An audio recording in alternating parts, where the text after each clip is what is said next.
focus on creating a cash flow forecast using a logic board, which is what we call the boards in Summit. It's whiteboards that can do math. And to do cash flow forecasting is typically pretty tricky because in a spreadsheet, you're managing things that happen on different frequencies. So, you might put charges on a credit card and those accumulate daily, and you might accrue contractor payments and those need to be paid monthly. And then you've got payroll, which has to be paid bi-weekly, semi-monthly, monthly, however you run it. And so you have all these different timings of cash out. And then you also have different times of cash in. And it can be, cash flow forecasting is one of those things that you can spend a ton of time on and end up with something, really pristine and maybe not even more effective than something you spend less time on. So it is a bit of an art as well as a science. But I'm going to show you how you can create cash flow forecasts using a logic board. So for those that haven't seen Summit before, I'll just talk as I go. These are called events. Instead of creating rows in a spreadsheet, we create these events, and they represent things like a bank account. So we're going to start with a bank account, as we often do in these tutorials and our live streams. I'm just going to put some money into it. So we can say it's a pool of money, $500,000. We're going to start with that, and this is where our money is. Now for cash flow forecasting, we want to just see how the money comes in and out. And what we're going to do to set this up is cash flow by month is okay if you're a more mature business. But if you really want to hone in on how things are moving, what we're going to do for this exercise is just change things to weekly. So in Summit, we don't have to change much other than just change this drop down to weekly.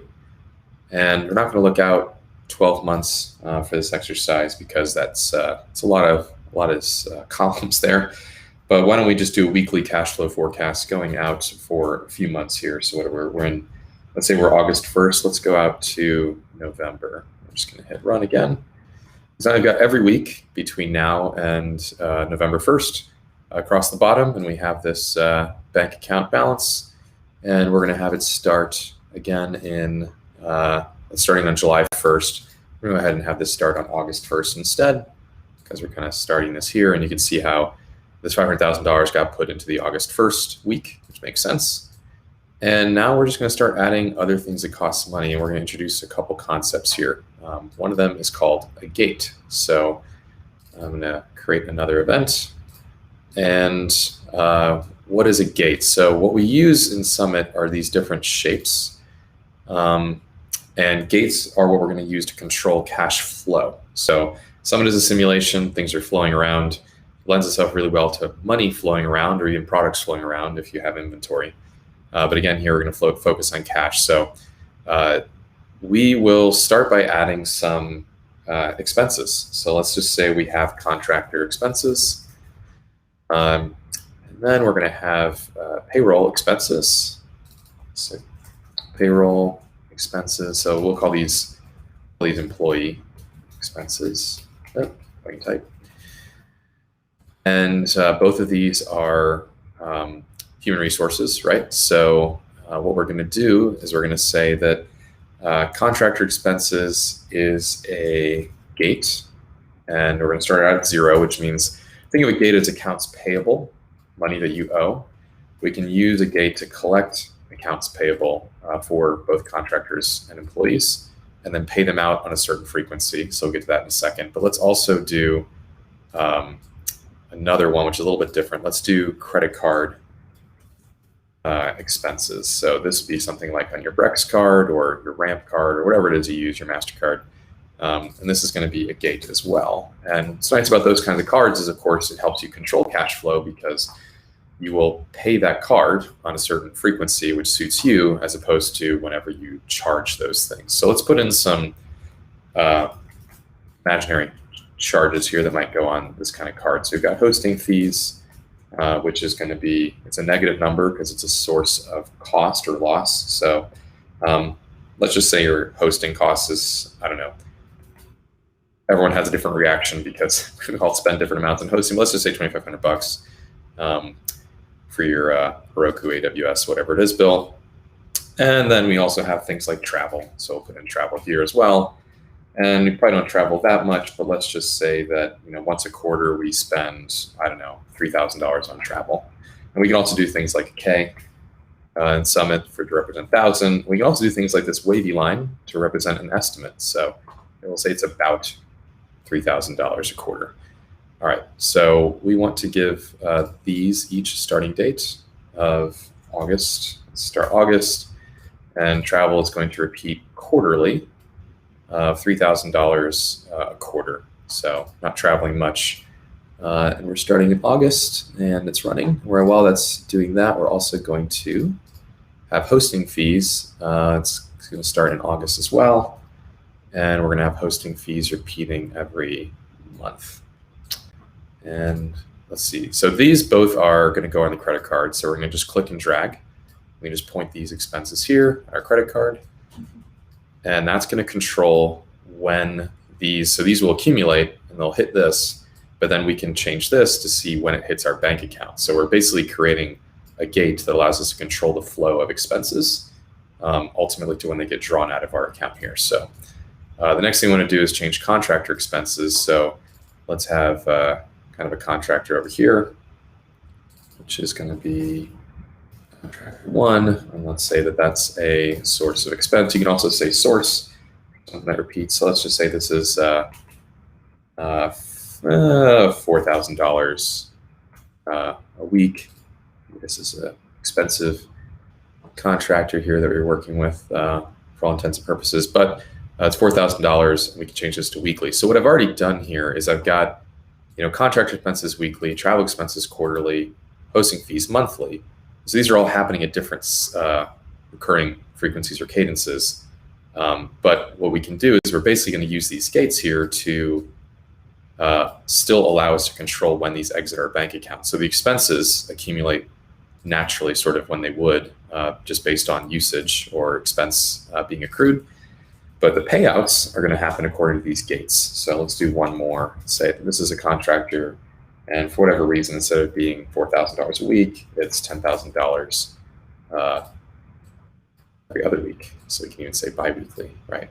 So now I've got all these different frequencies of costs. And I'm going to point this as our contractor expenses as well. And I'm just going to make sure that these dates are all lined up to be August. Start the simulation then. So Summit is simulation, it doesn't end. And actually, let's say that this contractor is temporary. So he's also got an end date of 2021. And maybe November is actually, let's not do November because we won't see that because we're only doing a short-term projection here. But let's do September. Cool. So every week until September, so on and so forth. So the internet is actually not the happiest right now, but there we go. Cool. So we start to see these expenses are getting dropped in exactly the frequencies that we wanted. And we did all of this basically table work, if you will, just by drawing on this whiteboard and setting these patterns. And what we're going to do then is we're going to add employees. And employees is just payroll, but we do have these employees. Let's just say that this is, all HR.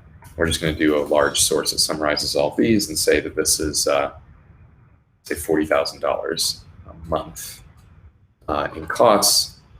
And we're going to say that this is paid out, but we pay them.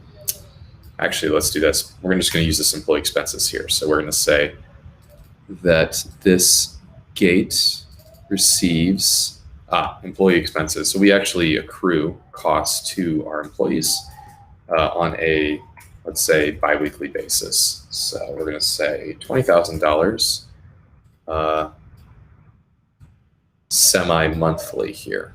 So we're going to put this here.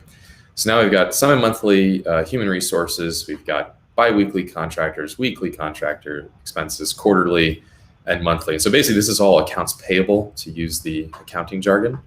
So this is what you're on the hook for, kind of growing over time.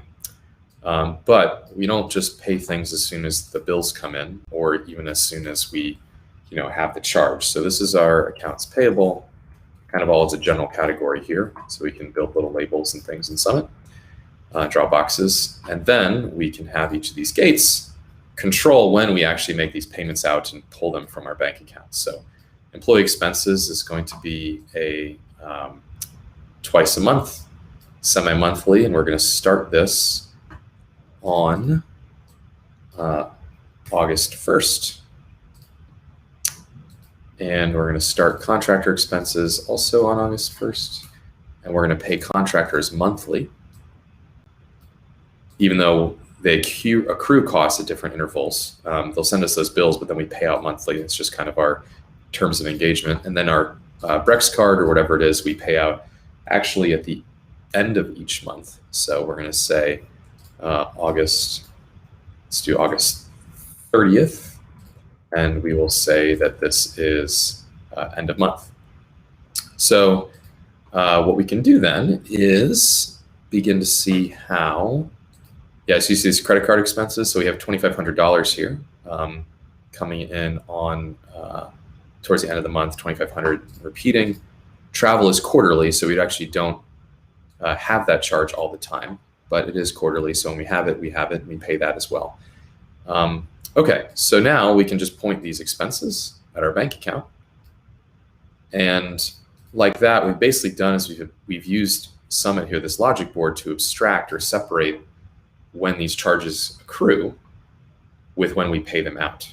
And so now our bank account, even though we're accruing these expenses at wildly different intervals, we can control when and how they're paid out using these gates, right? So think of them like floodgates, basically creating this abstraction layer between expenses, AP, and payouts. So this is, let's actually give this a box here. We can define this. So just to help us understand this a little better, we're going to call this, so these are payouts, right? So this is when we actually pay things out. And then this is our actual treasury or bank account, right? Savings account, etc. So down here, Summit essentially built a weekly cash flow forecast, even though you have all these expenses occurring at different times. And what's beautiful about it is that, let's say you built this out weekly, but you wanted to project it out at a different interval, let's say monthly, ultimately. Rather than rebuild an entire spreadsheet, you literally just change the drop down to monthly, and you're done. Now with some of these, I need to change these rows to be sums instead of kind of what the value is at the end. So we can see all of the flow and payments that occurred during that period. But rather than build this spreadsheet around weeks and then realize later you'd like to just keep going and have it be monthly or even quarterly, so we can do quarterly. As your business grows, you can use the same model, adapt the model, and just change the frequency that you see here in these in this results dropdown to show you the level of detail you need to see, right? So if you're managing week to week or month to month, or in some cases day to day when you're bootstrapping, you can see that level of detail, or if you just want to zoom in on things. But as you mature and cash flow is more managed around months or quarters or larger chunks, just change the dropdown basically, and Summit takes care of the rest.